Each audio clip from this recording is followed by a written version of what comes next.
ደሃ የደሃ ልጅ ምርደ ደሃ ዘረ ደሃ ድሮም ከደሃ ብሎ ይናገራል። አንዳንዱ ማን ነበር ይሄን ያልከው? እርግጥም ማግኘትም ማጣት ሀብትም ደህነትም ሁለቱም በዚህ ምድር ፈተናዎች ናቸው።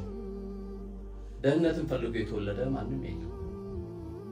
ሰዎች ልክ እንደዚህ ድንበር ሲያልፉ አንድ የሚገርመኝ የቁርአን አንቀጽ አለ። ወለው በሰጠ አላሁ ሪዝቀን ሊዒባዲሂ ለበገው ፊል አርድ። የሰው ልጅ አላህ ችሎታውን ርዝቁን ሲሳዩን ሲያደርግለት ድንበር ያልፋል።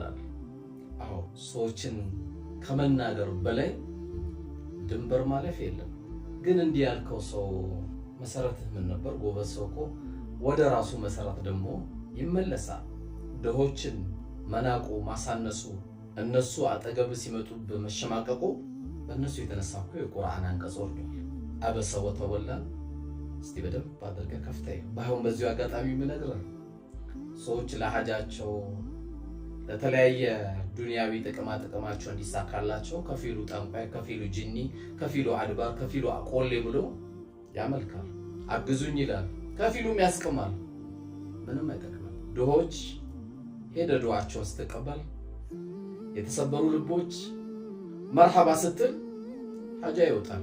ከጠንቋዩም ከአድባሩም ከቆሌውም ከጂኒውም እነዚህ ሰዎች የተሰበሩ ልቦች ስለሆኑ በትንሽ ነገር አስደስታቸው ትልቅ ነገር ቤት እንዲገባ ያደርጋሉ። እንደ ኢትዮጵያም ኑሮ እኔ ሚሊዮነር ነኝ ስትል እስቲ ከነፍስ ጋር ሂሳብ ስራና እኔ ሴት ነበርኩ ብለህ ሂሳብ ከሰራ ማንነት እዛ ላይ ታገኛለህ። ደህነት በፍላጎት የሚመጣ ሳይሆን አላህ ሱብሓነሁ ወተዓላ ለሁለቱም ለማግኘቱም ለማጣቱም ፈተና ሲያደርግብን ፈተናውን ከሚያልፉት አላህ ያድርግ።